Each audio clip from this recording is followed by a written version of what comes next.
شاہ حسین.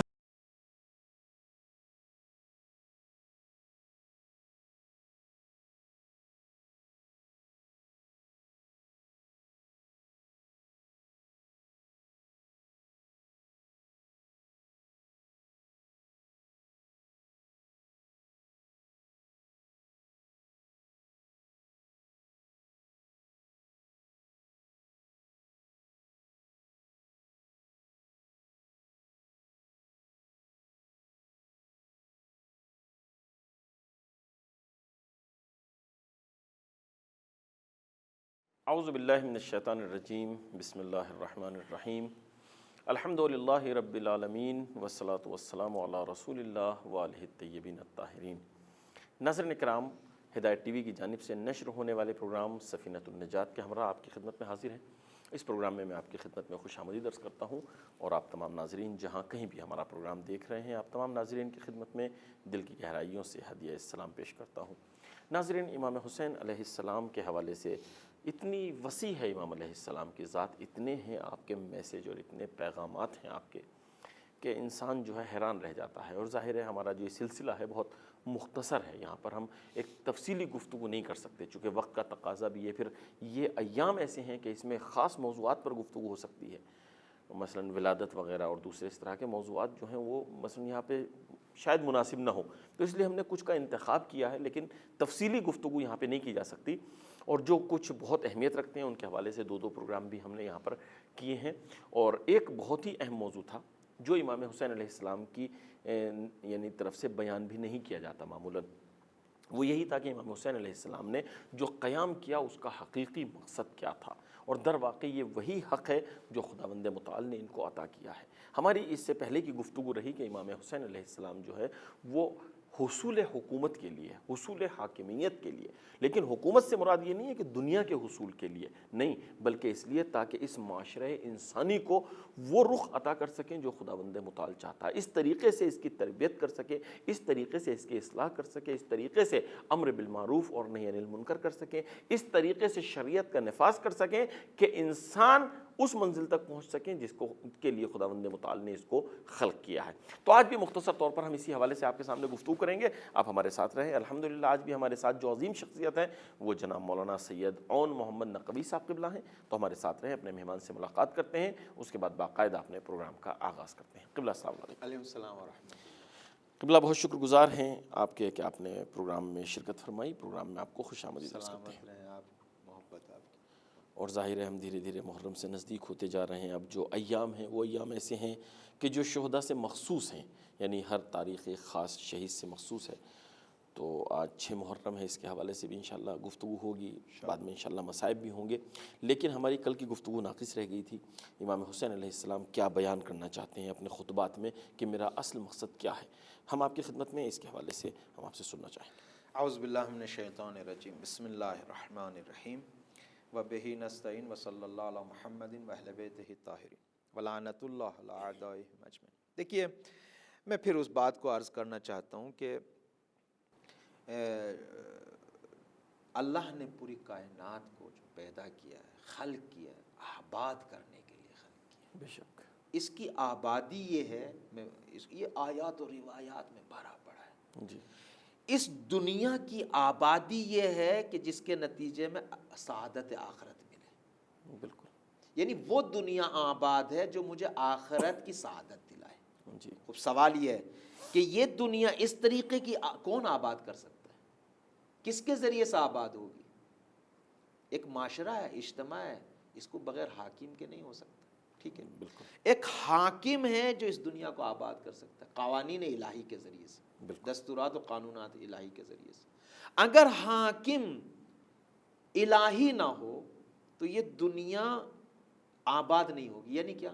یعنی آباد کا میں نے معنی کیا آبادی دنیا کی یہ ہے کہ میری آخرت کو سدھارے، اس کو سنوارے، سعادت اخروی. خوب، اگر معاشرہ، یہ اس وقت ہو سکتا ہے جب حاکم صالح ہو، یہ اس وقت ہو سکتا ہے جب میں اپنی بصیرت پر عمل کروں. معاشرے کی بنسبت عرض کر رہا ہوں میں. ٹھیک ہے، تو دنیا کو آباد ایک فقط حاکم الہی آباد کر سکتا ہے. وہ کر سکتا ہے جس کے پاس، جو معصوم ہو، بے شک، یا وہ انسان کر سکتا ہے کہ جو عادل ہو، صالح انسان ہو، پاکیزہ انسان ہو، متقی انسان ہو، دیندار انسان ہو، دوسرا نہیں کر سکتا. بالکل. ٹھیک ہے. تو یہ حق، اب یہ حق چھوٹا موٹا حق نہیں ہے، بہت بڑا حق ہے. اللہ نے بےہودہ پیدا نہیں، ما خلقت ھذا باطلا. از کیا ٹائم نہیں ہے کہ میں آیات کو ما خلقتا، کوئی بھی چیز اللہ نے باطل، مقصد کے لیے. مقصد کیا ہے؟ آخرت کی طرف سب جا رہے ہیں. خوب، آخرت کی طرف سب جانا، آبادی اسی وقت ہو سکتی ہے جب اس کی زمام ہو، اس کی باغ ڈور جو نا عادل کے ہاتھ میں ہو، ظالم کے ہاتھ میں نہ ہو. اگر ظالم کے ہاتھ میں ہوگی تو کیا ہوگا؟ اور یہ عادل اور صالح لوگوں کے ہاتھ میں باغ ڈور تب آئے گی جب قوم و ملت میں، امت میں شعور ہو، بصیرت ہو، اپنی ذمہ داری پہ عمل کرے اور دنیا کے پیچھے نہ جائے. اپنی ذمہ داری پہ وقت کے حاکم، وقت کے سفیر، اگر وقت کے سفیر، دیکھیے میری بات کو سنیے، اگر کوفے والے وقت کے امام کے سفیر کا ساتھ دیتے تو حالات کوفے کے یہ نہ بنتے. آج بھی ایسا ہی ہے. اگر معصوم کے جو سفراء ہیں، فقہائے اعظام، رہبر معظم، یہ جو سفیر ہیں، اگر ان کی بات کو آپ نہیں مانیں گے تو دنیا کا یہی عالم ہوگا. بالکل. تو لہٰذا امام کے سفیر کو اکیلے نہیں چھوڑنا ہے. اپنی ذمہ داریوں پہ اگر عمل نہیں، دیکھیے میں بتاؤں، امام علیہ الصلوۃ والسلام پیغمبر اسلام کی رحلت کے بعد جب دروازوں پہ گئے، لوگوں نے کیا کہہ کے جان چھڑا لی؟ اب دیر سے آئے، اب تو ہو چکا ہے. کیا ہو چکا ہے؟ یہ ظلمن ہوا ہے. کیا ہو چکا ہے؟ صالح بندہ دروازے پہ آیا ہے تاکہ نظام الہی کو، لیکن لوگوں نے بے بصیرتی سے کام لیا ہے. بصیرت نہیں ہے، شعور نہیں ہے، فہم نہیں ہے. یہ نہیں پتہ لگ رہا ہے کہ لوگوں کو کہ رحلت پیغمبر کی طرف کے بعد کدھر لے جایا جائے گا، کدھر لے گئے ہیں. 25 سال میں کیا نہیں ہوا؟ احادیث پیغمبر کو بند کر دیا گیا نقل کرنا، فضائل علی کو خاموش کر دیا گیا ہے. روایات میں ہے کہ دروازے بند کر کے فضیلت علی کو بیان کیا جاتا تھا، ورنہ حاکم فوراً جو ہے. اگر کیوں؟ اس لیے کہ حکومت، حاکم کے ہاتھ میں پوری باغ ڈور ہوتی تھی، اس کے نمائندے رہتے تھے. جانے 25 سال میں کیا نہیں ہوا؟ 25 سال میں سب. اب حضرت علی علیہ الصلوۃ والسلام ظاہری تخت خلافت پر آئے، کیا کرے؟ 25 سال جو پوری شریعت کے انداز کو بدل دیا گیا ہو، مسخ کر دیا گیا ہو، کیسے پلٹا ہے؟ کیسے؟ 3 جنگیں ڈالی ہیں معصوم کی گردن پہ، ہر انسان بغاوت پہ کھڑا ہے، کیسے ہوگا؟ اور وہ بھی عجیب ہے، ٹائم نہیں ہے. ورنہ حضرت فرما رہا اگر اتمام حجت نہ ہوتی تو میں کس کی باغ ڈور سنبھالتا؟ بالکل. اگر حاضرین نہ ہوتے، اگر تقاضا نہ ہوتا، اگر فلاں نہ ہوتا، اگر وہ نہ ہوتا، یہ نہ ہوتا، تو میں. سب سے بڑی شرعی ذمہ داری بھی ہے، سب سے بڑی شرعی ذمہ داری بھی ہے. لہٰذا وقت کا معصوم، وقت کے حاکم کو دیکھیے، تاریخ کا اگر آپ عبرت لینا چاہیں تو وقت کے معصوم کو گھر بٹھایا اپنوں نے، اپنوں کی بے بصیرتی نے، اپنوں کی اپنی ذمہ داریوں پر عمل نہ کرنے، اپنوں کی دنیا داری میں جانے میں، دنیا طلبی، دنیا پرستی، جاہ طلبی، مال طلبی، یہ سب اس کی وجہ سے. لہٰذا امام حسین علیہ الصلوۃ والسلام جو ہم آ رہے ہیں اس پہ، ابھی میں ایک بات عرض کرنا چاہتا ہوں اسی کے ذیل میں. مگر نہیں کہتے ایک معاشرہ تھا، مدینے کا، مکے کا، کوفے کا، بصرے کا، پورا حجاز کا ایک معاشرہ تھا. خوب وقت کا معصوم نصرت کے لیے بلا رہا تھا. کون آیا؟ بہت سو نے زبان سے کہا، پیچھے ہٹ گئے. کچھ 2 قدم بڑھے پھر پیچھے ہٹے، کچھ 10 قدم بڑھے پیچھے ہٹے، کچھ 5 آگے بھاگے. آپ جائیے 9 محرم تک کتنے چھٹے ہیں. حضرت جب یقین ہو گیا کہ نہیں دنیا نہیں ہے، جب پتہ چل گیا کہ مال و ثروت و فلا نہیں ہے، کتنے چھٹے ہیں. سوال یہ ہے، امام زمانہ جل اللہ تعالیٰ فروج و شریف، یہ تو چھٹ نہیں تھے. چونکہ وہی بات ہے نا، ایک دن شاید آپ نے اشارہ بھی کیا تھا کہ وہ لفظ استعمال کیا جاتا ہے نا، غربال، کہ اس میں جو چھانا جاتا ہے، جو خراب ہوتے ہیں کسی طرح سے بھی وہ پایا جاتا ہے تو ان کو الگ کیا جاتا ہے. تو جو اصحاب حسینی تھے ان کو تو چھٹنا ہی تھا.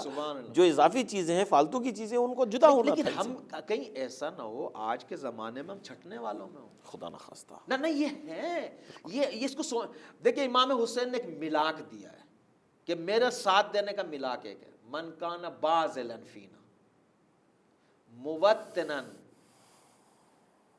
علی نفسہ علی لقاء اللہ فلیرحل معنا. جو چاہتا ہے اپنے خون دل ہمارے لیے دے، اللہ کا وطن بنائے، نہ دنیا کو وطن بنائے، یعنی وہاں کے لیے تیار ہو، فلیرحل معنا، وہ میرے ساتھ آئے. حضرت نے ہر ایک نہ آئے، پہلے ہی سوچ لے یہاں کچھ نہیں ہے، وہاں کے لیے حضرت نے. میرا کہنے کا مقصد یہ کہ ابھی امام زمان عجل اللہ تعالیٰ فرج الشریف ظہور ہو جائے، کہاں پہ کھڑا ہوں؟ حضرت بلائیں گے آؤ میری نصرت کے لیے، 2 قدم آگے بڑھوں گا یا پوری دل و جان سے؟ زبان تھوڑی ہی ہے، زبان سے صرف تھوڑی کہنا ہے۔ امام آئیں گے میرے منافع ہیں، میرا مال ہے، میرے گھر ہے، فلاں، یہ کیا ہوگا؟ واقعاً اگر میں نے اپنے آپ کو نہیں بنایا، اس کے لیے تیار نہیں کیا، اچانک نہیں، معجزہ نہیں ہوگا۔ میں کہاں پہ کھڑا ہوں، کتنی کمیاں ہوں گی۔ میں نے جیسے مثال دی پہلے ایک پروگرام میں بھی بولا ہے کہ اگر دل کی حالت میری اکٹھی نہیں ہے، سیٹ نہیں ہے، پاکیزہ نہیں ہے، بکھرا ہوا دل ہے ہزاروں چیزوں میں، تو امام کو کہاں پہ جگہ دوں گا میں؟ کیسے جگہ دوں گا؟ لہٰذا اگر تیاری، فرش اساساً زمین سازی ظہور امام زمان جل اللہ تعالیٰ، امام کے ظہور میں ادھر سے مشکل نہیں ہے۔ علی بن مہزیار کا واقعہ یاد ہے آپ کے؟ علی بن مہزیار نے آنے کے بعد کہا کہ جب شکوہ کیا، گلایا کیا امام کے لیے، کہ امام کے خادم سے کہ کیسے ملیں امام، تو حضرت نے اپنے خادم کے ذریعے علی بن مہزیار سے کہا نا، ہم غائب نہیں ہیں، تم اپنے کردار و اعمال کی وجہ سے غائب ہو، اپنے اعمال کو صحیح کر لیں، ہم تو موجود ہیں۔ لہٰذا امام غائب نہیں ہے، ہم غفلتوں میں غائب ہیں، ہم اپنا آپ کو سدھار لیں۔ لیکن اگر ہم اس نظام کے لیے نہیں دوڑیں گے، یہ ڈیلے ہوتا چلا جائے گا۔ لیکن دن رات کی دعائیں ہیں کہ ہمیں دولت کریمہ میں زندگی گزارنے کی وہ دے، ہمیں خدا توفیق دے۔ دولت کریمہ یعنی کیا؟ یعنی ظہور امام۔ لیکن اگر ہم کچھ نہ کریں ظہور امام کے لیے تو کیسے دولت کریمہ میں زندگی گزاریں گے؟ بالکل۔ کتنے، اچھا میں یہیں پہ جملہ عرض کروں، کتنے علماء سے میں نے یہ جملہ سنا ہے کہ اللہ سجدہ شکر کرتے یہ کہتے ہوئے کہ ہمیں اس صدی میں پیدا کیا اللہ نے کہ ایک عبد صالح کے حکومت میں زندگی گزارتے ہیں۔ اللہ توفیق دی ہے، نظام ولایت فقیہ اور مرجعیت دینی کی ولایت جمہوریہ اسلامی ایران میں خدا نے مجھے توفیق دی، اس قرن میں پیدا کیا کہ میں ایک حاکم دینی کے زمانے میں زندگی گزار رہا ہوں۔ جی عجیب ہے، یہ ہمیں سوچنا پڑے گا، بہت خوبصورت بات ہے، بہت اللہ نے توفیق دی ہے ایسے قرن میں۔ ورنہ آپ پچھلے قرنوں میں چلے جائیں، اصل شیعہ کو زندہ دیوار میں چن دیا جاتا تھا، پورا غیبت کا جو زمانہ ہے، زمانہ ہے یہ اسی طرح سے۔ تو لہٰذا آج کے دن میری بڑی ذمہ داری ہے، اور یہ سب سے بڑی ذمہ داری ہے کہ نظام احسن کی طرف دوڑیں ہم، اور زمینہ فراہم کریں، اپنے گھر سے شروع کریں۔ جب گھر سدھر جائے گا، پڑوسی میں اثر جائیں گے، پڑوسی سے محلے میں اثر جائے گا، محلے سے گاؤں، بستی میں، شہر میں، ایسے ہی پھیلے گا۔ ایسے ایک دوسرے کا ہاتھ پکڑیں، ایک دوسرے کی مدد کریں، ایک دوسرے کی نصرت کریں، ذکر اہل بیت کے ذریعے سے، فرش اعضاء کے لیے اصل اکٹھا ہونے کی حکمتیں پڑھیں روایات میں۔ ذکر اہل بیت اکٹھا ہو کے کرنا، فرش اعضاء اکٹھے، یہ کیا مصلحت ہے؟ یہ یہی ہے کہ ایک دوسرے سے جڑیں۔ ایک دوسرے سے جڑیں گے کب؟ جب نفرتیں ختم ہوں گی، حسد و بغض و کینہ ختم ہوگا، ایک دوسرے کی ذکر اہل بیت کے ذریعے جڑ کے اس مقصد حسین کو آگے بڑھائیں گے جس کے ذریعے سے زمینہ فراہم ہوگا امام کے ظہور کے لیے۔ یہ حاکمیت الہی جب تک نہیں ہوگی، نہ امریکہ کا ظلم ہے، نہ اسرائیل کا ظلم ختم ہوگا، نہ فلاں، نہ استکبار، نہ بربریت، نہ فلاں، نہ یہ کچھ بھی نہیں ہوگا جب اس وقت۔ لہٰذا امام حسین علیہ الصلوۃ والسلام نے اصل وہیں سے سمجھ میں آ جاتا ہے کہ آج بھی امام حاضر اور ناظر کے سامنے ہماری کیا ذمہ داریاں ہیں۔ امام حاضر ہے، امام زمانہ اجر اللہ۔ کون کہتا ہے؟ کون سا پردہ ہے جو امام کو چھپا سکتا ہے، آنکھوں کے سامنے آ سکتا ہے؟ جو معصوم یہ کہتا ہو کہ آسمانوں کے راہوں کو ہم زیادہ جانتے ہیں، اس کے لیے دنیاوی پردے، وہ تو دیوار کے پیچھے بھی جانتے کیا ہو رہا ہے، ہر جگہ حضور ہے۔ لہذا رہبر معظم انقلاب اسلام حضرت آیت اللہ خامنہئی صاحب ایک دن فرما رہے تھے، کہہ رہے تھے کہ ہمارا عقیدہ یہ ہونا چاہیے کہ امام زندہ ہے، حاضر ہے، ناظر ہے۔ عجیب ہے، کہہ رہے کہ ایک دم سے میرے عمل میں تبدیلی آ جائے گی کہ میرا مولا ہو، حاکم ہو، میرا سرپرست ہو، میرا مربی میرے سامنے حاضر ہے اور مجھے دیکھ رہا ہے، زندہ ہے۔ آج کل بالکل اس کی پریکٹیکلی مثال یہ ہے کہ مثلاً اگر کہیں پہ خالی لکھا ہوا ہوتا ہے نا کہ آپ سی سی ٹی وی کیمرے کے مثلاً اس میں ہیں، دائرے میں ہیں، اس زون میں ہیں، تو انسان کے خود بخود جو یہ ہو جاتا ہے، خود حواس جم ہو جاتا ہے، جبکہ وہ کیمرہ ہے، کیمرہ ہے وہ۔ حضرت یہ ہماری روایات میں۔ لہذا ہمیں اپنی ذمہ داریوں کی طرف جانا۔ اب میں سب سے بڑی ساری ذمہ داریاں اپنی بچوں کی تربیت کرنا، دین کے مطابق فلاح کرنا، سب کچھ کرنا، لیکن جو بڑا ٹارگیٹ ہے جی ہمیں جو ہے نا، ہم شیعان اہل بیت اطہار علیہ الصلوۃ والسلام، شیعہ کی ذمہ داری ہے کہ معاشرے کو جوڑنا اور زمینہ سازی ظہور امام زمان، تاکہ وہ دولت کریمہ متحقق ہو۔ کربلا بہترین پیش خیمہ ہے اس کے لیے، بہترین زمینہ سازی کر سکتے ہیں کربلا کے، چونکہ امام حسین علیہ السلام کے قیام کا اصلی ترین اعلی ترین مقصد نفاذ شریعت ہے۔ نفاذ شریعت بغیر حکومت کے نہیں ہو سکتا۔ اصلی میں نے عرض کیا منشور قیام کو بیان کیا، امر بن معروف نہیں عزم منکر، اور اصلاح امت نہیں ہو سکتی مگر حاکمیت کے ذریعے سے، اور وہی مقصد تھا امام حسین کا۔ امام حسین اصلاح امت چاہتے تھے، اور اصلاح امت جب تک زمام ہے۔ اب مجھے بتائیں، حاکم ٹرمپ ہو اور مسجد کا میں امام ہوں، میں معاشرے امریکہ کو حل کر سکتا ہوں، اصلاح کر سکتا ہوں؟ نہیں ہو سکتا۔ کیوں؟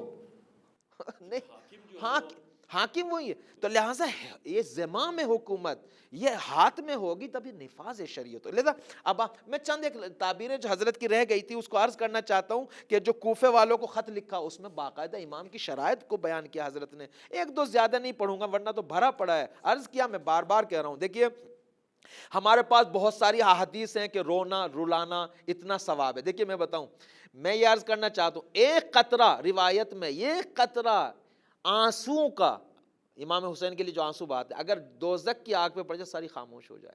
بالکل، یعنی کیا؟ یعنی کیا؟ یہی قطرہ اگر اس دنیا میں اثر انداز ہو جائے تو سب آپس میں جڑ جائیں، ایک معاشرہ یہاں جو آگ لگی ہوئی ہے وہ خاموش ہو جائے۔ بالکل، اس کا مطلب یہ کہ ہم نے ابھی اپنے قطروں کو ابھی صحیح سے سمجھا نہیں ہے، کیا اہمیت ہے، کیا قیمت ہے، کیا منزلت ہے، کیوں نہیں سمجھ پا رہے۔ دیکھیے امام حسین علیہ السلام نے فرمایا امام کو، یعنی بار بار پھر ایک خط پھر لکھا منزل ثعلبیہ پہ جا کے، ایک پھر کوفے والوں کو جواب دیا، مختصر 2 لائن کا جواب۔ فرمایا کہ امام داں الی ھدی فاجابوا الیہ، ایک امام وہ ہوتا ہے جو ہدایت کی طرف بلاتا ہے، لوگ لبیک کہتے ہیں، و امام داں الی ضلالۃ فاجابوا الیہ، ایک امام ہو رہبر ہو وہ ہوتا ہے سرکش جو گمراہی کی طرف بلاتا ہے، لوگ اس کی بھی لبیک کہتے ہیں۔ پھر حضرت کہتے ہیں ہؤلاء فی الجنہ و ہؤلاء فی النار، جو امام عادل کی آواز پہ لبیک کہتے ہیں وہ جنت میں جاتے ہیں، جو گمراہ امام کی آواز پہ لبیک کہتے ہیں۔ یہ خط کا وہ لب و لہجہ ہے، یعنی امام کہنا کیا چاہتے ہیں؟ کہنا یہ چاہتے ہیں وہ فاسق و فاجر جو ظاہراً صندلی اور مسند امام پیغمبر اسلام پہ بیٹھا ہوا ہے، خطبہ پڑھ رہا ہے، نماز پڑھا رہا ہے، جمعہ پڑھ رہا ہے، وہ شریعت بیان کر رہا ہے، وہ گمراہی کی طرف بلا رہا ہے، وہ ضلالت کی طرف بلا رہا ہے۔ میں تمہیں ہدایت کی، میں امام ہوں، میں ہدایت کی، جو میری پیروی کرے گا، میری بات کو سنے گا، وہ جنت میں۔ یہ پھر لیٹر، یہ باقاعدہ امام لیٹر میں لکھ رہے ہیں۔ پھر قرآن کی آیت لکھتا ہے فریق فی الجنہ و فریق فی السعیر، ایک گروہ وہ ہے جو جنت میں جائے گا، یہ گروہ اپنے امام کے ساتھ جنت میں جائے گا، وہ گروہ اپنے امام کے ساتھ جہنم میں جائے گا۔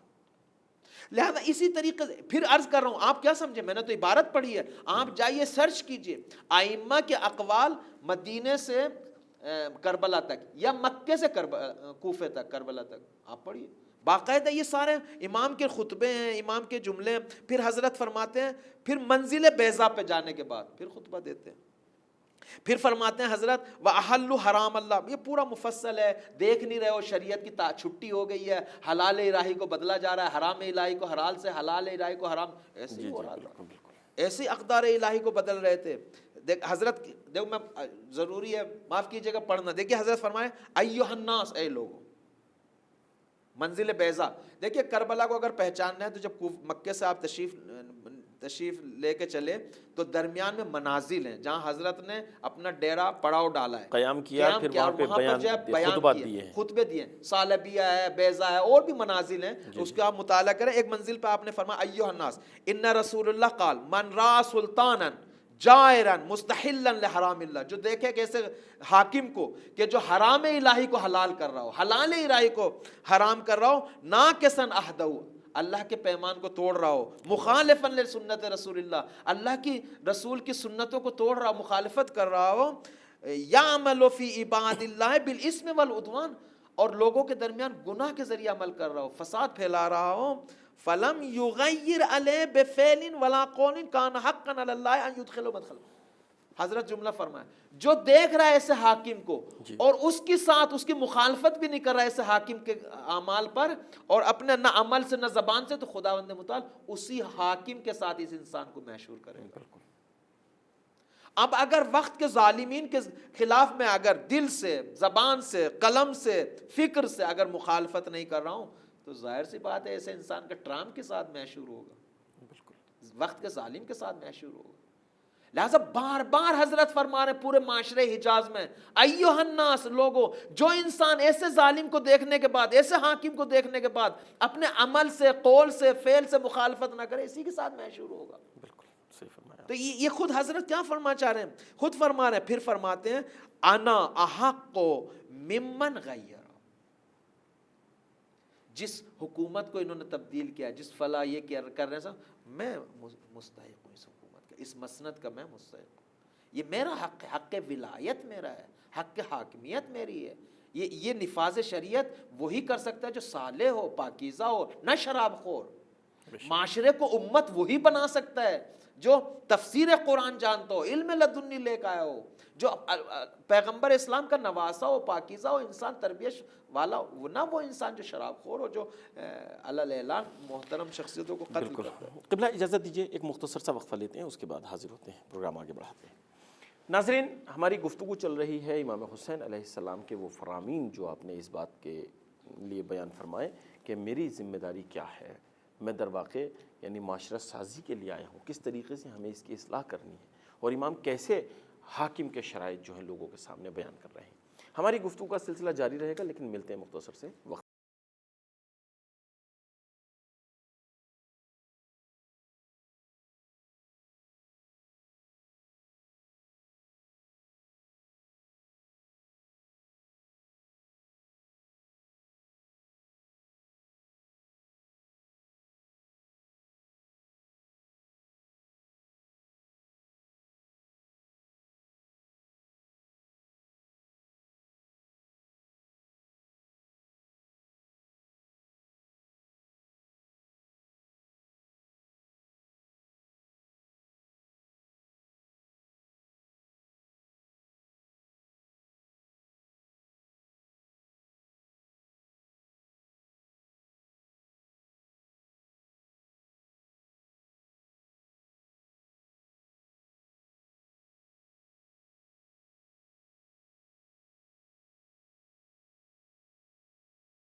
ناظرین اکرام، وقفے کے بعد پروگرام میں آپ کا خیر مقدم ہے، ہمارے ساتھ رہیں، اپنی گفتگو کو آگے بڑھاتے ہیں۔ قبلہ، ہماری گفتگو امام حسین علیہ السلام کے بیانات کے حوالے سے تھی، بہت اچھے طریقے سے آپ نے بیان فرمایا، لیکن میں آپ سے یہ گزارش کرنا چاہوں گا کہ آج ہم یہ دیکھتے ہیں کہ کوئی بھی معاشرہ اگر مثلا اپنے مشن کو بیان کرنا چاہتا ہے، اپنی تحریک کو بیان کرنا چاہتا ہے، تو اس کے کچھ جو ہے وہ نعرے ہوتے ہیں، کچھ اس طرح کے آواز ہوتے ہیں، مثلا جس کو شعار کہا جاتا ہے، یا مثلا نعرے ہوتے ہیں، اس کے ذریعے پتہ چلتا ہے کہ ان کا مقصد کیا ہے، یہ کس منزل کی طرف جا رہے ہیں۔ تو امام حسین علیہ السلام نے کچھ اپنے فرامین سے ہمیں اس طرح کی چیزیں بتائی ہیں، یا خود امام حسین علیہ السلام کے یہاں اس طرح کی چیزیں پائی جاتی تھی کہ جس سے ہمیں پتہ چلے کہ امام حسین علیہ السلام کا اصل مقصد جو ہے وہ کیا ہے؟ کیا کچھ امام علیہ السلام کے یعنی فرامین میں اس طرح کے اشارے ملتے ہیں؟ جی بالکل، آپ نے بہت خوبصورت سوال کیا ہے۔ جو نہضت کا آغاز امام حسین علیہ السلام نے کیا ہے، میں نے دیکھیے ابھی کچھ آپ کی خدمت میں پیش کیا تھا، وہ بیانات امام علیہ السلام کے۔ ہم اصلی مقصد امام حسین کو سمجھنے کے لیے، اصل ہدف، وہ جو دیکھیے تمام چیزیں جو ہیں انسان کو، جو امام حسین علیہ السلام نے فرمایا، یہ سب جو اس مقصد تک پہنچنے کے لیے، وہ مقصد جو ہے وہ نفاذ شریعت ہے، وہ معاشرے کو امت بنانا ہے، وہ توحید کو معاشرے میں پیادہ کرنا ہے یا اجرا کرنا ہے، نافذ کرنا ہے۔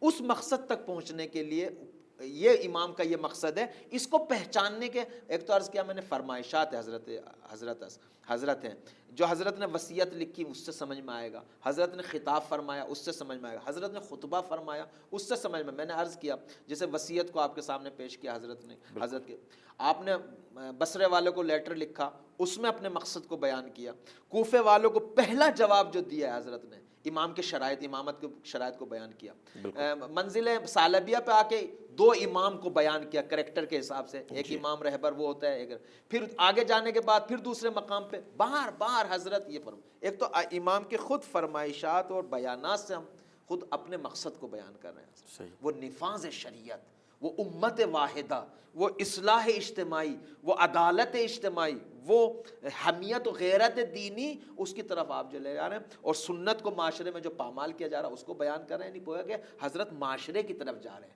نہ فردی تکلیف کی طرف نہیں، بلکہ معاشرے کو. ایک تو اس سے سمجھ میں آ رہا ہے. دوسرے خود ہر نہضت میں، ہر نہضت جیسا آپ نے فرمایا، جو بھی نہضت ہوتی ہے، جو بھی قیام ہوتا ہے، اس کے خود بخود ایسے کچھ شعار اور نعرے ہوتے ہیں، آوازیں ہوتی ہیں جو اس کے مقصد کو بیان کرتی ہیں.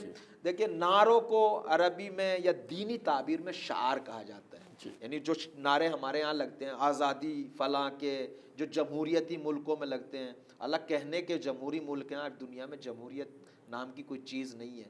ہر سیاست مدار آ کے جمہوریت کے معنی سے کھلواڑ کرتا ہے، اپنے مقصد کے لیے اس کو استعمال کرتا ہے. آزادی، جمہوریت، جو بھی آپ بولیں، ان سے اپنا ایک مقصد کے طور پہ استعمال کرتا ہے. لیکن در حالی کہ جو آزادی بندے کو اللہ اور اللہ کا دین دے سکتا کوئی نہیں دے سکتا، اور جو جمہوریت دین میں پائی جاتی ہے وہ کہیں نہیں پائی جاتی جو شخصیت کے ساتھ.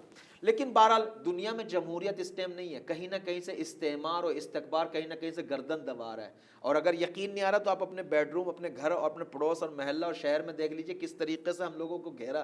ایک لہٰذا کیسے فشار میں ہے، کیسے فشار میں، پریشر میں، کس طریقے سے ہم لوگوں کو فکری حوالے سے، کلچر کے طور پہ، فرہنگ کے طور پہ گھیرا جا رہا ہے. ہمارے ہاں کون سا کلچر ہے، کون سا فرہنگ دینی ہے؟ ہم لوگ کہتے ہیں زبان سے، ہم لوگ کیا ہمارے گھروں کے اندر وہ کلچر دینی ہے جہاں پہ کنیز اور آپ کی خدمت میں شہزادی کے رابطے کو بیان کر رہے ہیں کہ خادم سے کیسے کام لیا جاتا ہے، ایک دن خادم کے لیے، ایک دن اپنے لیے، ایک دن فضا کے لیے. یہ کون سا کلچر ہے؟ یہ کلچر ہمیں اہل بیت نے دیا ہے. یہ جو ہم بچے پالنے کی جو ہے نا، ایک دن میاں شوہر کر رہے ہیں، ایک دن بیوی، نہ یہ کہ آپ پکڑیے آپ سنبھالیے، مجھ سے نہیں سنبھالے. یہ کون سا کلچر ہے؟ یعنی یہ میں فقط اشارتاً عرض کر رہا ہوں، ورنہ دین کی تعلیمات بھری پڑی ہیں کتابوں میں. ہم اس کی طرف کیوں نہیں جا رہے ہیں؟ چونکہ نہ ہم دیکھیے اصل دین کا اور شریعت کا نفاذ کیوں کہہ رہا ہوں بار بار کہ حکومت کے ذریعے سے ہوتا ہے. کیونکہ جب حکومت ہوتی ہے تو میڈیا آپ کے ہاتھ میں ہوتی ہے، جب حکومت ہوتی ہے تو وہ دین کے فرامین امانت داری کے ساتھ پہنچتے ہیں، جب حکومت ہاتھ میں ہوتی ہے تو برکتیں اللہ کی طرف سے آتی ہیں، اجتماعی عدالت وجود میں آتی ہے، اجتماعی صلح ہو، خیر ہو، رزق ہو، نعمات الہی خود بخود دروازے کھلتے چلے جاتے ہیں. بے شک. تو لہذا کسی بھی نہضت کے ہدف کو پہچاننے کے لیے یہ دو تین طریقے ہیں. ایک تو خود نہضت چلانے والا اپنی زبان سے بیان کرتا ہے، ایک تو جیسے میں نے عرض کیا، اور بھی میں نے چھوڑ دیے ہیں کافی خطبات میں، حضرت نے لیٹرز میں، اپنے بیانات میں ارشاد فرمایا. دوسرے اس کے شعار سے سمجھ میں آتا ہے، اس کے نعروں سے سمجھ میں آتا ہے کہ کس مقصد کے لیے. آپ ابا عبداللہ الحسین علیہ الصلوۃ والسلام کے آپ نعروں کو دیکھ لیجئے، بار بار کہہ رہے ہیں کس طریقے کے نعرے. خود نعروں سے سمجھ میں آتا ہے کہ حضرت کے نعرے تقریباً ایک امت کے طور پر ہیں، ایک اجتماع کے طور پر ہیں، ایک حاکمیت کے، ایک نفاذ شریعت کے طور پر نعرے دے رہے ہیں. آپ فرمائیں مثلا ایک نعرہ ہے، انی لا اری الموت الا السعادہ ولا الحیات مع الظالمین الا برما. حضرت فرما رہے ہیں کہ بابا موت جو ہے، موت اس زمانے میں جہاں حاکم فاجر ہو، فاسق ہو، لوگ عدالت سے منہ پھیر چکے ہوں، سنت الہی کو نبوی کو مار دیا جا رہا ہو، بدعتوں کو زندہ کیا جا رہا ہو، فلاں ہو، یہ ہو، شراب، اس میں موت سعادت ہے، اور ظالمین کے حیات کے ساتھ جو ہے جینا کیا ہے؟ ایک ذلت کا نام. یہ ایک شعار ہے، یہ باقاعدہ شعار ہے. اگر معاشرے میں فساد برپا ہو تو اس میں موت کو گلے لگانا چاہیے. پھر حضرت ایک شعار فرماتے ہیں، خط الموت، خط الموت علی ولد آدم مخد القلادت علی جید الفلات فتات. حضرت فرماتے ہیں کہ بابا موت سے مت ڈریے. موت جیسے جوان لڑکی کے گلے میں ایک ہار ہوتا ہے، گلے کا گلو بند ہوتا ہے جو اس کی زیبائی اور اس کی خوبصورتی کا سب، موت بھی ایک مومن کے لیے، پاکیزہ انسان کے لیے، بنی بشر کے لیے اسی طرح زیبائی ہے، چونکہ لقاء الہی کے لیے جا رہا ہے. ایسے معاشرے میں ایسا موت. پھر حضرت فرماتے ہیں کہ ان دئی ابن دئی قد رکزنی بین الاسنتین بین سلت و ذلت. مجھے حرام زادے تمہارا امیر نے مجھے سوچ رہا ہے کہ وہ ذلت اور قتل کے درمیان مابین قرار دے. وہ سوچ رہا ہے کہ ہم ذلت کی زندگی قبول کریں گے. ہیہات منا ذلہ, ہم ذلت کی زندگی نہیں گزار سکتے. عزت کی زندگی, اور عزت فقط امت میں ملے گی, عزت فقط قرآن و حدیث اور روایات اور معاشرے کے, وہ معاشرہ جو الہی اقدار اور قرآنی اقدار اور حاکمیت الہی نفاذ شریعت, وہاں عزت ملے گی. ان لوگوں کے ساتھ جینا ایک ذلت کی زندگی ہے.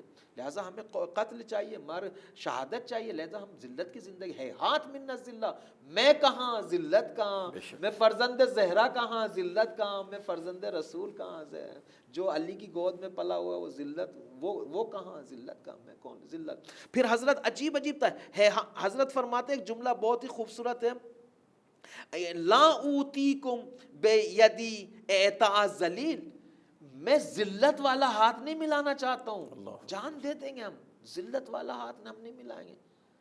ذلت واقعاً ظالم سے ہاتھ ملانا ذلت ہے, ظالم کو اپنے سر پہ سوار کرنا ذلت ہے.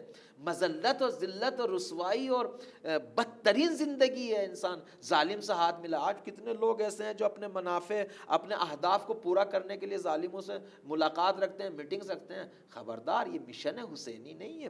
ایک سے خوبصورت حضرت کی تعبیریں ہیں جو آپ نے, الا ترون ان الحق لا یعمل بہ, یہ شعار ہے, الا ترون ان الحق لا یعمل بہ. آج ہمارا جوان بار بار یہی کہ اپنی مجلسوں میں, اپنے جلوس میں, الا ترون ان الحق لا یعمل بہ, مگر نہیں دیکھ رہا ہوں معاشرے میں حق پہ عمل نہیں کیا جا رہا. وان الباطل لا یتناہی عنہ, اور باطل کو چھوڑا نہیں. ایسے معاشرے میں کیا جینا کہ جس میں حق پہ عمل نہ کیا جا رہا ہو, باطل کو چھوڑا نہیں جا رہا ہو.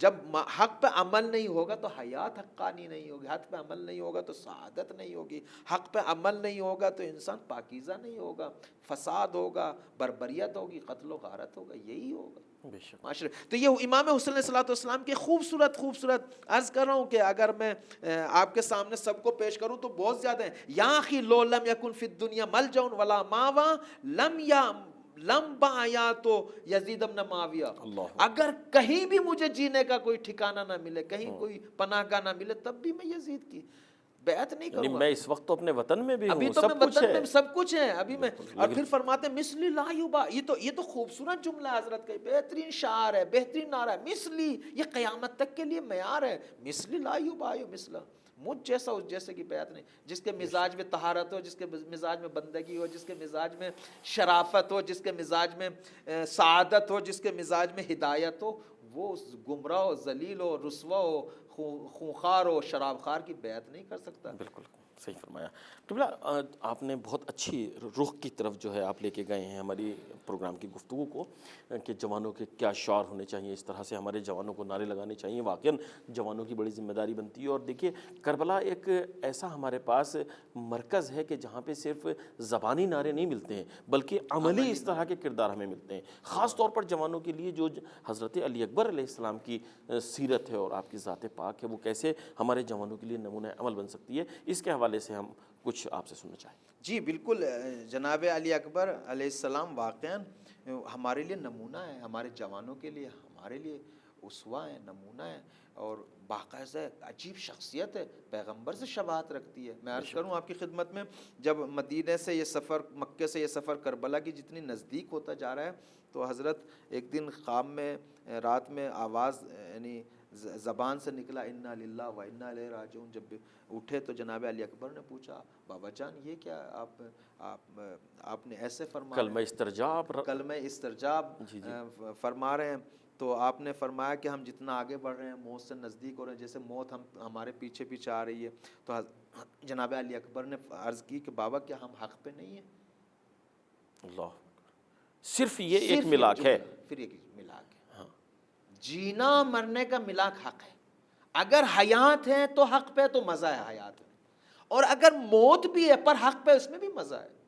اب کہا بابا ہم چاہے اگر ہم حق پہ ہوں, چاہے موت ہم پڑے یا ہم موت پہ جاؤ, کیا فرق پڑتا ہے؟ کوئی فرق نہیں پڑتا. عجیب ہے. اسی طرح یہ سب جوانوں کے لیے, اللہ جناب علی اکبر کے لیے بھی عرض کروں, جناب قاسم امام حسن کے بیٹے, وہ بھی عجیب ہیں. اس کم سنی میں کیا اور معرفت یہ ہے۔ واقعہ عجیب ہے. شب عاشور جو میں نے تاریخ میں دیکھا اس طریقے سے، جب تمہارے شہداء کو حضرت نے پیش کیا، فلاں شہید فلاں شہید فلاں شہید، لیکن جناب قاسم کے نام کو پیش نہیں کیا. تو جناب قاسم بے قرار ہو کے کہنے لگے امو جان میرا نام فلاں. تو حضرت اب پہلے تو سمجھایا، پھر حضرت نے پوچھا کہ موت کا کیا ذائقہ ہے تمہارے نزدیک؟ تو کیا عرض کیا، کیا فرمایا کہ موت میرا احلی من العسل، شہد سے بھی زیادہ شیرین. سوال یہ کہ کون سی موت؟ جو حق پہ ہو. جو حضرت نے فرمایا حق پہ، جو موت حق پہ ہوتی ہے وہ موت شیرین ہے شہد سے بھی زیادہ. تو جناب علی اکبر علیہ الصلوۃ والسلام ایک کردار کا نام ہے. ہمارے جوان اگر جوان چاہتے ہیں کہ جوانوں کی طرح زندگی گزاریں، جانتے ہو کہ بابا کی خدمت کیسے کرنی ہے، حق کے لیے جان کیسے دینی ہے، چچا کا احترام کیسے کرنا ہے، بنی ہاشم میں جو اخلاق پیغمبر کا حامل ہے، وہ علی اکبر کی زندگی خوبصورت ہے مطالعے کے لیے. علی اکبر وہ عبادت گزار ہے جو تاریخ نے نقل کیا کہ کس طریقے کے عابد و فلاں تھے. علی اکبر کے اگر کردار اور اخلاق اور ان کی شہامت اور شجاعت کو دیکھنا تو خود معاویہ نے ایک زمانے میں کہا تھا، باقاعدہ تاریخ میں معاویہ نے، کہ اگر خلافت دی بھی جائے بنی ہاشم میں تو اس کا مستحق علی اکبر ہے، چونکہ سخی انسان ہے، شجاع اور سخی انسان. اس طریقے کی تعبیریں ملتی ہیں. علی اکبر معمولی شخص نہیں ہے، اور اتنا خوبصورت انسان، اتنا وجیح انسان، ایک اللہ کا عبادت گزار انسان. جناب علی اکبر کی سوانح حیات ہے، علماء نے بیان کی ہے، معمولی نہیں ہے. اور پھر جس کے تربیت کرنے والے امام حسین زینب کبریٰ جیسی شخصیات ہوں، واقعا عجیب ہے. لہٰذا جب آخری بار جناب علی اکبر رخصتی کے لیے آئے تو پیغمبر اسلام کے وہ جملے آپ دیکھیں، آدھا انسان پریشان ہو جاتا ہے. پیغمبر کا شبیہ ہے، بے شک، بھلے ایک معصوم کا شبیہ وہ سمجھ میں آتا ہے، نہ صرف شکل میں. امام نے کیا فرمایا؟ قد برز اللہم اشہد علی ہؤلاء القوم قد برز الیہم غلام اشبہ الناس برسولک خلقا و خلقا و منطقاً. 3 چیزیں ہوتی ہیں انسان کے پاس: گفتگو کرنے کا طریقہ، شکل ظاہری، قد و قامت، اور اس کا اخلاق جو معرفت کو دکھاتا ہے. اس کے اخلاق کہا تینوں میں شباہت رکھتا ہے، شبیہ ترین ہے. قیافے کے اعتبار سے ہو بہو. لہذا کتابوں میں ملتا ہے کہ یہ ملتا ہے کہ جب بھی چاہتے تھے کہ پیغمبر کی زیارت کریں بنی ہاشم تو علی اکبر کے سر پہ عمامہ لگا دیتے تھے. اللہ اکبر. پیغمبر کو یہ قیافے کے اعتبار سے. وہ کسی شاعر نے بڑا اچھا شعر کہا ہے کہ ہم شکل مصطفیٰ نہ رہے مصطفیٰ رہے، اکبر جو اپنے جسم کا سایہ سمیٹ لے. کوئی روایت ہے نا کہ رسول کا سایہ نہیں ہوتا تھا، تو کہتے ہیں اس میں تمام صفات ہیں، بس یہ ہے کہ چونکہ سایہ ہے ان کا، وہ سایہ ہے. عجیب ہے. لہٰذا یہ روایات میں تاریخ میں ملتا ہے کہ عمامہ رکھتے تھے، پھر زیارت کرتے تھے گویا کہ پیغمبر کی زیارت. یہ شکل ظاہری کے اعتبار سے لب و لہجہ پیغمبر اسلام کا ہے. لب و لہجہ نہ یہ کہ بولنے کے ہونٹ چلنے کے طریقے، نہ جس طریقے صداقت سے پیغمبر زندگی کرتے ہیں علی اکبر زندگی کرتے ہیں، جس طرح وفاداری سے پیغمبر اسلام زندگی گزارتے تھے ایسے وفاداری سے زندگی گزارتے تھے. جس طرح پیغمبر اسلام امانت دار تھے یا امانت دار تھے. اخلاق بھی کیا اخلاق ہے، شجاعت دیکھیں اخلاق میں، وہ وفاداری، وہ شجاعت، وہ شہامت جناب علی اکبر. اور یہ میں پہلے بھی عرض کر چکا ہوں اور ممبر پہ بھی کئی مرتبہ یہ بار عرض کرتا رہتا ہوں کہ معصوم کبھی جذباتی گفتگو نہیں کرتا ہے، کبھی احساساتی گفتگو نہیں کرتا، چونکہ معصوم ہے. ہمیشہ وہی بیان کرتا ہے جو واقعیت ہے. اس کا مطلب یہ ہے کہ پیغمبر کا وہ جو کردار اخلاقی ہے وہ علی اکبر کے درمیان وجود میں متجلی ہوا ہے، جلوہ گر ہوا ہے. امانت داری ایک جوان کو اگر دیکھنی ہے علی اکبر کے اندر قبلہ یہ ملتا ہے جناب علی اکبر کے حوالے سے کہ امام حسین علیہ السلام نے جو ہے وہ صبح عاشور جناب علی اکبر سے کہا، اپنے اس کو مؤذن کو روک دیا، کہا کہ بیٹا آپ اذان کہیں. تو اس میں کیا فلسفہ تھا؟ دیکھیے اصل میں امام حسین علیہ الصلوۃ والسلام بہرحال سبھی کے لیے معلوم تھا کہ عاشور دیکھے آخری دن ہے حیات. دیکھیے وہ جن کو شہزادی جس کو حضرت زہرا نے چکی پیس کے پالا تھا، آج دیکھے وہ آج ختم ہے. بنی ہاشم کے گھر کو ختم ہو جانا آج. جو ساتھی آئے ہوئے ہیں سب، جن کی گودیں بھری ہوئی ہیں آج خالی ہو جائیں گی، جن کے سروں پہ چادریں ہیں وہ آج بیوہ ہو جائیں گی. آج آخری دن ہے. لہٰذا آج امام حسین جانتے ہیں کہ وہاں فلاں کو شہید ہونا ہے، فلاں کو شہید ہونا ہے، فلاں کو شہید. 18 برس کا کڑیل جوان علی اکبر ذرا اذان تو سلاؤ، یہ آخری اذان ہوگی. اور شاید وہ لہجے رسول بھی یاد آ جائے سب کو. رسول بھی یاد آ جائے. اللہ. اور شاید انہیں بھی کچھ غیرت آ جائے رسول کا لہجہ سن کے کہ ہم کن کے ساتھ جنگ کر رہے ہیں. اور سمجھ لیں کہ کس جوان، کون سا جوان اذان کہہ رہا ہے. اللہ لہٰذا یہ آخری اذان تھی. کیا گزری ہوگی پھوپھی کے دل پر، کیا گزری ہوگی ماں کے دل پر، کیسے بابا نے سنا ہوگا اس اذان کو، کیسے. چونکہ بابا جانتے ہیں. لہٰذا آپ مقتل کی اگر کتابوں کو دیکھیں تو اصحاب کے بعد سب سے پہلا شہید ہے بنی ہاشم علی اکبر. کیوں سب سے پہلا شہید ہے؟ سب سے پہلا شہید اس لیے ہے کہ یہ حسین کا بیٹا ہے. حسین کی حمیت کو یہ گوارا نہیں کہ بنی ہاشم کے بچے شہید ہو جائیں اور بیٹا پاس رہے. سب سے پہلے اپنے بیٹے کو بھیجا ہے. علی اکبر آئے، بابا اجازت کے لیے فوراً اجازت دی ہے، فوراً اجازت دی ہے. فقط ماں کے بلکہ پاس ملتا ہے کہیں کہیں کہ امام نے کہا تقدم یا بنیا. بالکل ایسا ہی ہے، بسم اللہ بیٹا آپ جائیں. بیٹا ایسا ہی بالکل. چونکہ بنی ہاشم کے لہذا مقتل کی کتابوں میں سب سے پہلا شہید ہے. کیوں نہ شہید؟ علی اکبر کوئی معمولی شخص نہیں ہے. جب بابا نے اجازت دے دی، بہرحال مقتل کی کتابوں میں ہے، جب علی اکبر جیسے جیسے آگے بڑھتے ہیں آگے پیچھے سے آہٹ کی آواز آتی ہے. علی اکبر رک جاتے ہیں. بابا کو دیکھا، بابا پیچھے پیچھے آ رہے ہیں. کہا بابا آپ تو خدا حافظ. کہا بیٹے کاش کے صاحب اولاد ہوتے. صاحب اولاد ہوتے پتہ چلتا کہ کتنی محبت ہوتی ہے بیٹے کی. مقتل کی کتابوں میں ملتا ہے کہ جناب علی اکبر گئے، جنگ کر رہے ہیں، بھوک پیاس ہے، 3 دن کے پیاسے ہیں، لڑ رہے ہیں. لیکن کب تک لڑے؟ ہزاروں کا لشکر ہے، کب تک بھوکا پیاسا، کب تک لڑے؟ جب ایک جنگ کے بیچ میں کچھ افاقہ ہوا، جناب علی اکبر بابا کی طرف دوڑے تو بابا سے ایک سوال کیا، بابا اگر کچھ قطرے پانی کے مل جائے. عجیب سخت مرحلہ ہے. جوان بیٹا باپ سے سوال کر رہا ہے، وہ بھی ایسے ٹائم جو پورا نہ کر پائے. جب حسین سے بن نہیں پایا تو ایک مرتبہ امام حسین نے کہا علی اکبر اپنی زبان کو میری دہان میں رکھو. جیسے ہی اسے علی اکبر نے اپنی زبان کو بابا کی دہان میں رکھ فوراً باہر کھینچ لیا. بابا آپ تو مجھ سے بھی زیادہ پیاسے ہیں. جیسا آخری وقت کی اجازت لے کے گئے علی اکبر. گئے، اب جو آواز آئی حسین دوڑے. آنکھوں کی بینائی ختم ہو چکی تھی. کیا دیکھا؟ ایڈیے رگڑ رہا ہے میرے نجف، اے میرے کربلا والے علی کہاں ہو؟ آنکھوں سے دکھائی دے تو جائے. پہنچے ایک مرتبہ علی اکبر کے پاس پہنچے. فوضا خدہ ولا خدہ، اپنے چہرے کو بیٹے کے چہرے پہ رکھ دیا. بین کرنے شروع کیے. ایک مرتبہ مرثیہ پڑھنا شروع کیا. علی اکبر تمہارے بعد جینے میں کوئی مزہ نہیں. علی اکبر ارے یہ سب بین کرنے کے بعد جب روح قفس انصری سے پرواز ہو گئی، علی حسین کی آنکھوں کی بینائی ختم ہو گئی، کمر ٹوٹ چکی. اب کس طرح لے جائیں جوان بیٹوں کو؟ ایک مرتبہ خیموں کی طرف بڑھے. اے بنی ہاشم کے بچوں، آؤ اکبر کے جنازے کو خیمے تک پہنچا. الا لعنت اللہ علی القوم سیعلم الذین ظلموا قبلہ. بہت شکریہ، جزاک اللہ. بہت اہم مطالب تھے واقعاً. خداوند متعال ہم سب سے اس عزاداری کو قبول فرمائے، آپ کو صحت و سلامتی عطا فرمائے انشاءاللہ. قبلہ آپ سے یہیں پر اجازت چاہتے ہیں. بہت شکریہ. ناظرین، بڑی اہم گفتگو تھی اور ظاہر ہے کیوں نہ اہم ہو. یہ اہل بیت اطہار کا تذکرہ ہے اور یہ بھی ہر کسی کو توفیق نہیں ہوتی کہ ان کا ذکر کر سکے. ہم شکر گزار ہیں اپنے مہمان کے بھی اور اسی طریقے سے آپ کے بھی کہ آپ نے وقت نکالا.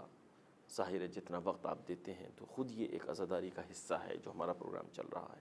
اس میں ہم فضائل و مناقب اہل بیت علیہ السلام اور اسی طریقے سے ان کی مصیبتوں کا، ان کے مصائب کا تذکرہ کرتے ہیں. اور امید ہے کہ ظاہر ہے جب مصائب ہوتے ہیں تو آنکھوں سے آنسو بھی نکلتے ہوں گے.